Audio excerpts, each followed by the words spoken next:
এই দেখো বন্ধুরা, এই খাবারটি ঝিনুকের মতো, সব বাচ্চারাই খেতে পছন্দ করে। এই খাবারটি সবাই বলছে প্লাস্টিকের খাবার। আমি তাই পরীক্ষা করে দেখব প্লাস্টিকের কিনা। এই খাবারগুলো দেখতে ঝিনুকের মতনই হয়, খেতেও খুব ভালো, সব বাচ্চারাই এগুলো পছন্দ করে। এটা আমি জ্বালিয়ে দেখব প্লাস্টিক কিনা।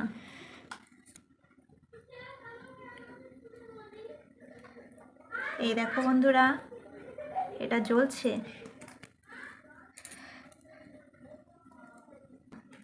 তোমাদের কি মনে হয় এটা কি প্লাস্টিকের?